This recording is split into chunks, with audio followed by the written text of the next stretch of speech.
Ordinary People Doing Extraordinary Things. I'm your host, Walter Davis.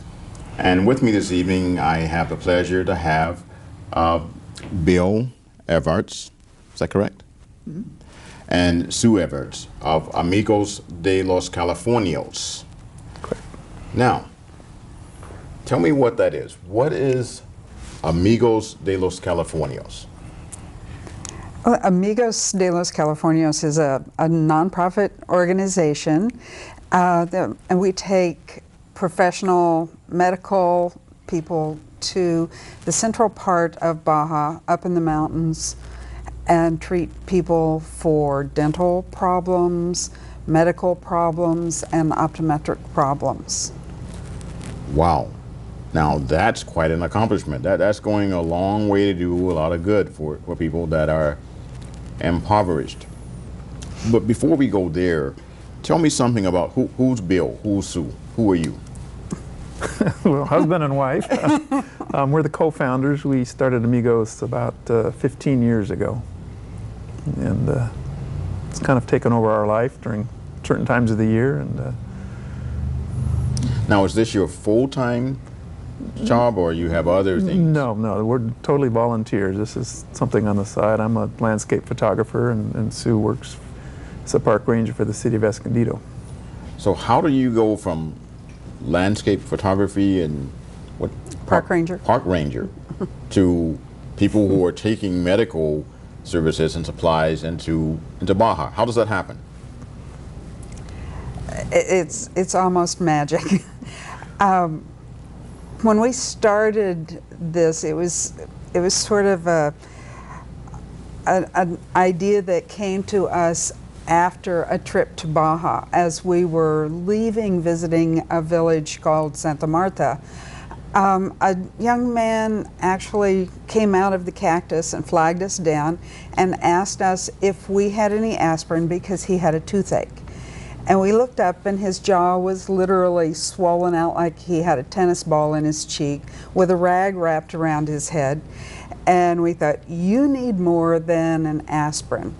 So we gave him a whole bottle of aspirin, and it really bothered us. So all the way home, we talked about what we could have done to help the guy. Our car was packed. We had deadlines to meet back in San Diego. So we couldn't take him with us to get him to a dentist. So it just sort of evolved from there. Wow.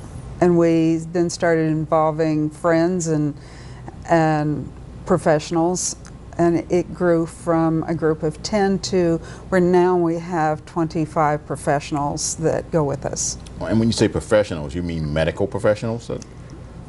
We have medical doctors that go with us from both sides of the border. We have dentists. We have an oral surgeon that go with us, as well as the support staff. Wow. And how do you get your materials? How do you get the medical and dental supplies to take with you? we try and get as much donated as we can. Our physician, for example, in Tijuana, he collects samples all year long. And then his Rotary Club, they put it all in boxes and alphabetize it, and he has a whole custom trailer that he'll bring down and brings basically a whole pharmacy for us. Our dental supplies we get through a clinic in Solana Beach called St. Leo's, and they're very generous in helping us. They have a capacity to buy in bulk, and so we can get supplies through them, and various companies help us out with equipment and so forth. We scrounge wherever we can. Wow. And you got a nice little logo I see here on your shirts for the organization as well. Now, how often do you find yourself taking trips down? We go twice a year, once in the fall, and we do a small clinic. We'll generally, right now we're only taking dentists down. But in the spring we take our full staff, which are the doctors, the dentists, optometrists, and then our support team. And by our support team, that's mandatory because where we go is way up in the mountains and the communities are very poor. and they don't have anything that they can supply us with. So we have 25 people who need 3 meals a day, so we have to take a full field kitchen. Our dentists have specialized equipment that they need, so we take enough for 4 operatories for dental units, plus lab technicians, autoclavers. We have one person that just takes care of logistics because the communities don't have electricity or running water. So we have to take generators to provide the electricity to run our dental units, and we have to have water purification to purify all the water that we drink and that we cook with. Now, I just saw something on the news about the richest man in the world being in Mexico. What's your perception? Why is this? Why do we have this type of disparity in a country that has the richest man in the world? That's probably a tough one to answer. I mean, but the separation between the haves and the have-nots is growing significantly down there, and the people we're dealing with are at the bottom of the pecking order and are at the end of the road. And give me a synopsis. What do you see in terms of, you know, when you make an assessment? What's going on there in medical and dental situations in terms of the people that you're helping there? It's getting better. The government does provide some services. They have doctors that'll come up maybe once every couple of weeks and come to the community for a couple hours. And we're very careful. We don't want to step on anybody's toes or bring our professionals in if they're existing services. But the people tell us, please come back, because maybe they'll come for 2 hours and they won't have any medications. And a lot of our patients live on remote ranches, and they come 4 to 6 hours by muleback to come see us. So we need to be there over a period of several days so they can get the word when we're there and can walk or ride their mules in and see the doctor. So it's not always convenient when the Mexican doctor's there, for example. So. How do they know that you're coming? I mean, since, you know, they're so remote. They have 2-meter radios. They have what radio? 2-meter radios. All the ranches have them, and it's their grapevine. And they know when we're within a few hundred miles of the mountains, because somebody will see our cars go by and somebody will talk to somebody, and the word just gets around. It always surprises us. What kind of reception do you get from the Mexican government in terms of support, and what's their demeanor towards you when you come down? Well, they don't give us support for monetary or equipment, but they generally will work with service clubs that want to go down, as long as you go through all of the steps that they need, you know, like lists of equipment, lists of people that are going, our vehicles, when we're going, when we're coming back. And we go through about 3 inspections at the border, on the American side and on the Mexican side. And then when we come back, we have to go through an inspection again to make sure that we've brought all of our equipment back with us, that we're not leaving anything down there. Leaving anything down there? What do you mean? And what? Generators. Mm-hmm. They don't want you to leave generators down there? No, if we did, we would need to pay an import tax on them. But by just taking them down and bringing them back, we don't have to pay an import tax. Interesting. Now, we've all seen recently, you know, stories about violence in Mexico, the drug cartels, et cetera, et cetera. Has that had any type of impact on your ability to provide services? No. Not yet. Not yet. We're hoping that it never will, because we get that question a lot from people who are kind of afraid to travel in Mexico. But we've had no problem. We have a warm reception when we get there, and all the way down, wherever we stop, it's, oh, you're the dental group. I see. So this grapevine of system distributes information about your arrival. So obviously, you know, being able to have an internet broadcast might be beneficial to you. Do people have access to the internet down there? In one community, they're just beginning to get that. It's very rudimentary. The other community, there's no cell contact. There's nothing. So, how did you choose the particular communities that you're working in? What was the criteria? We've been going down there for a number of years before we started this. I've been taking photographs in the region and got to know a lot of the people and the families. The Sierra de San Francisco is world famous for its Aboriginal cave paintings. It's just there's 250 sites just in this one mountain range of these great murals of human figures and deer and sheep and so forth that are larger than life, painted in red and black. And people come from all over the world to see this. So to go there, you have to hire licensed guides, and you go in by mule and burro to go see these things. And so over the years, we developed friendships with a lot of the guides and their families that have taken us in, and just kind of fell in love with the country and the people, and decided to do the clinics there. And at one point we thought maybe we could move around to go to other communities, other places, and our dental staff felt that it was much better that we go back each year and see what kind of progress we're making and keep up our educational efforts and so forth. And it was good that we did that, because we have limits as to how often we can go and how much we can do. And so our board decided it's better to do one thing right and go back and make things work, rather than trying to spread ourselves too thin and go all over the map. I see. Now, obviously you feel like you're making a difference because you've been doing this for so long and you keep going back. When are you going to slow down? Or you think that you're going to just keep doing this forever? What's the deal?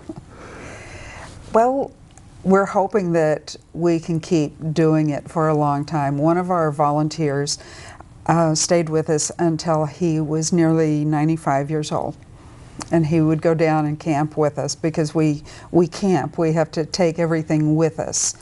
Nothing is provided there.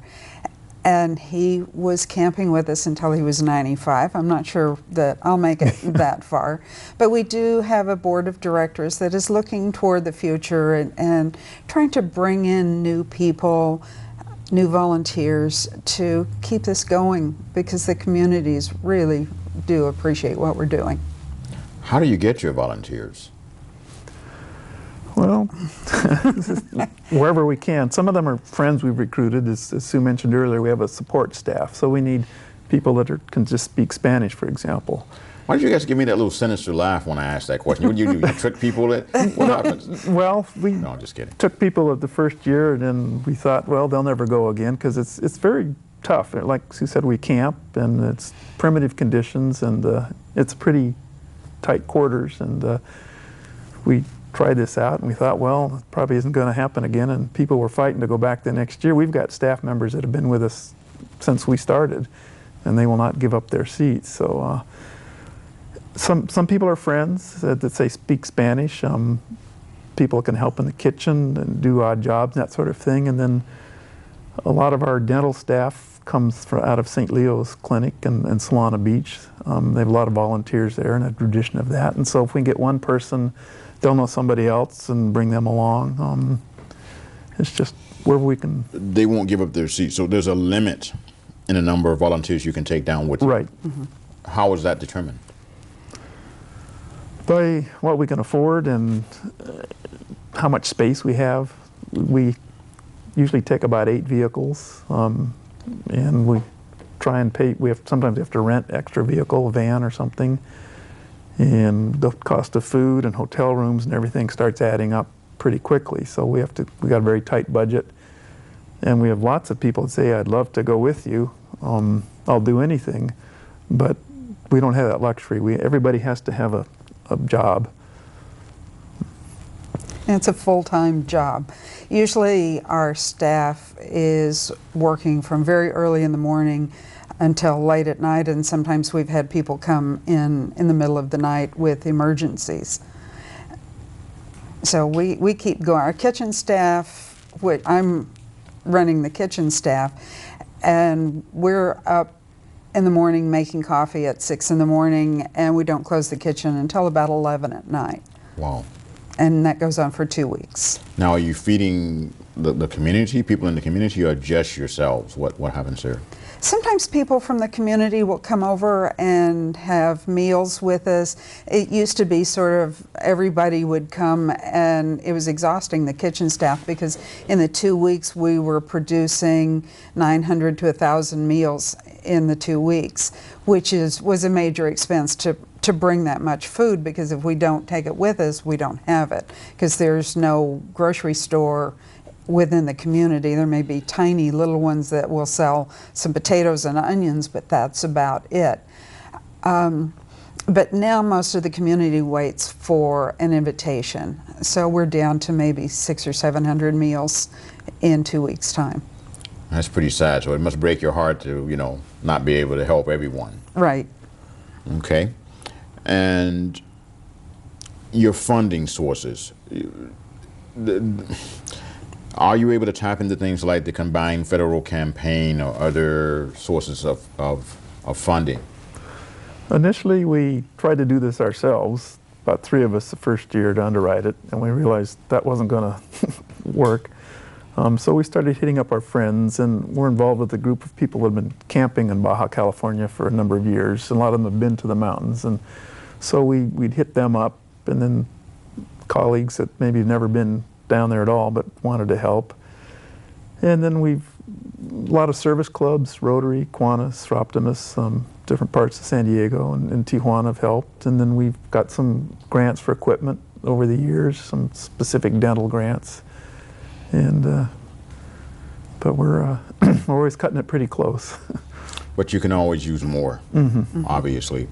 So we want to put a call out to the public to learn more about Amigos de los Californios, and to become active and to contribute money, time, and just become more familiar with what you're doing. It seems like you have a wonderful mission, and you're doing a great job for a lot of people. Now, obviously, not obviously, but have you ever heard from people that say, well, you know, we have people right here in the United States that need help. Why don't you help them? Have you heard that? Has anyone ever said that to you? Not in so many words, but that's a very good question. And there's no end of need on this planet. I mean, you can look in down your own block and see where somebody needs some help. But Exactly. It's just sort of worked out that this is, I wouldn't say where we've been called, but it's just a place that's close to our heart, and people appreciate our help, and we're able to do it. And I think we're making some good progress. That the children, their dental care is extraordinary right now. Most of the kids that we see year after year are cavity-free. They're brushing their teeth.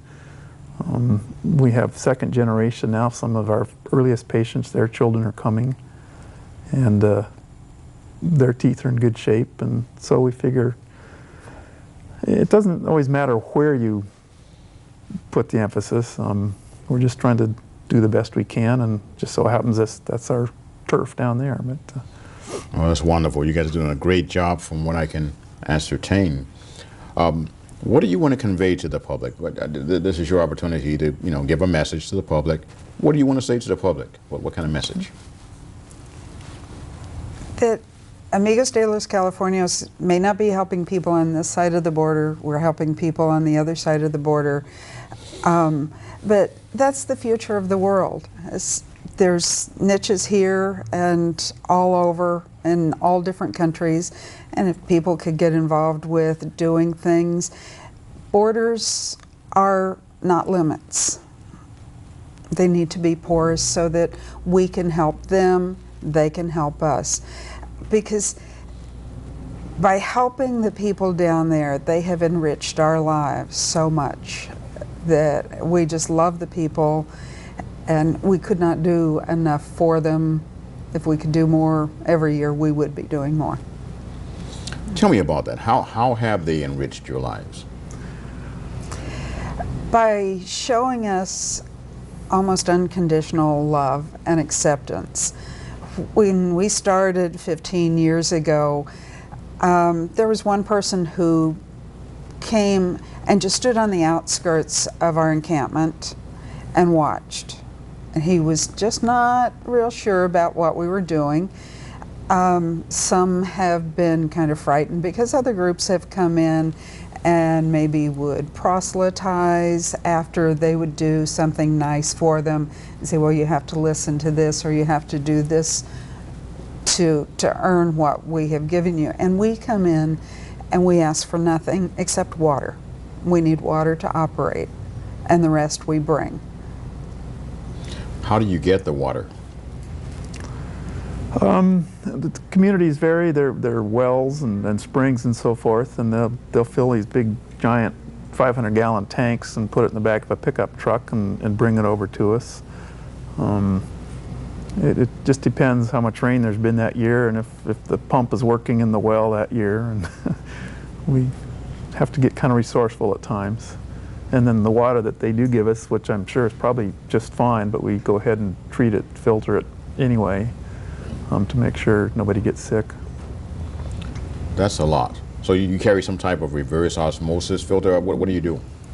No, we used to use iodine for a number of years, and that worked fine, but it kind of leaves a bad taste. And now we're using these filters that backpackers use and so forth. It'll screen for giardia and all kinds of stuff, and it's just gravity feed, and it's just another part of the daily chore is filtering the water. You know. Certainly phenomenal work. What else do you want to convey to the public? There's so much, I'm sure.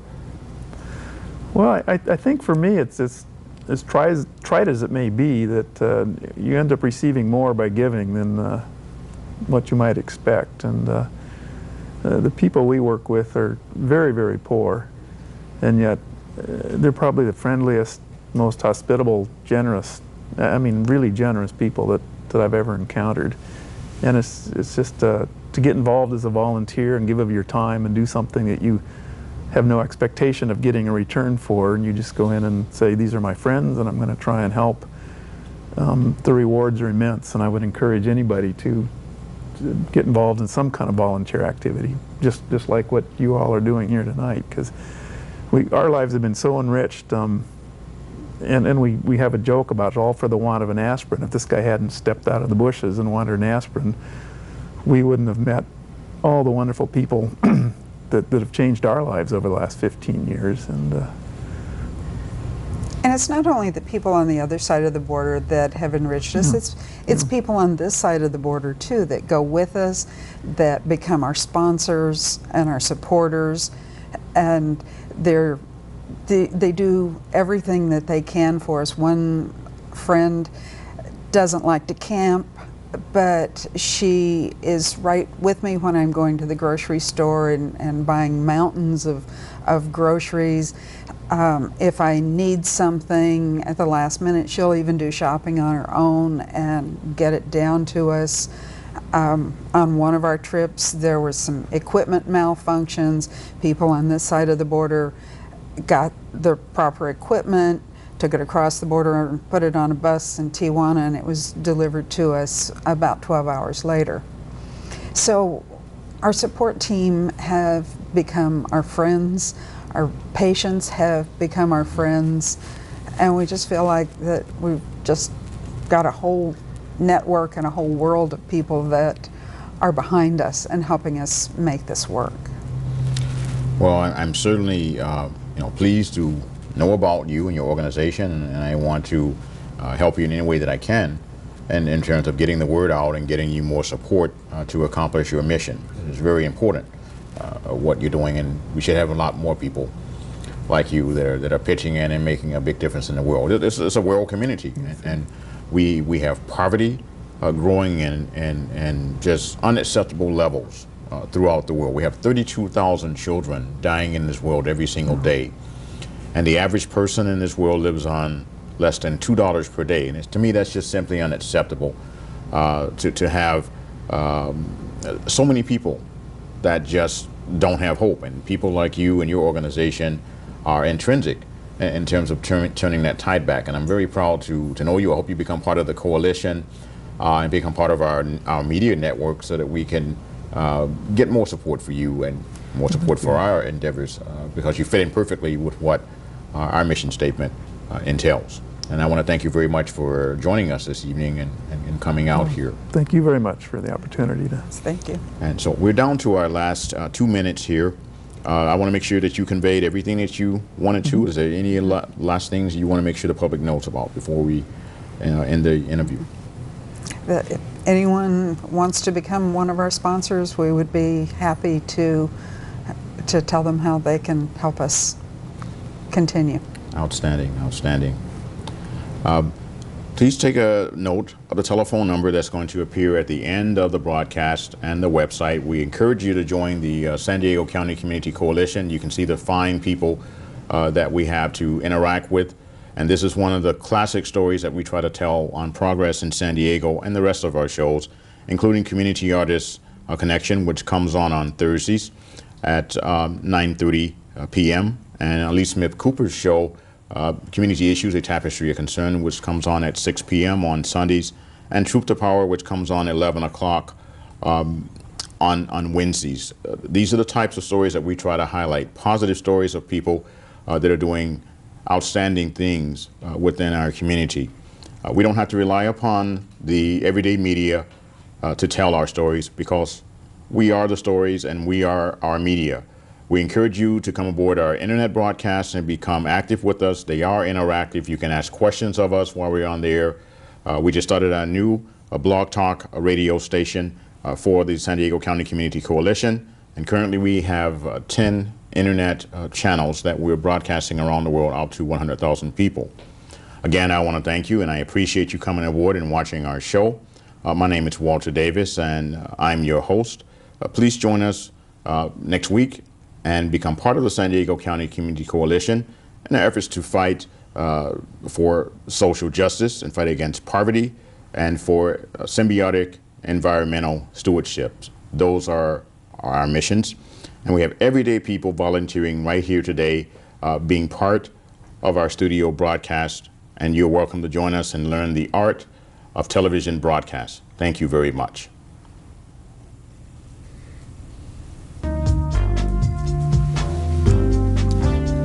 Thank you so much. That was a wonderful deal. Yeah,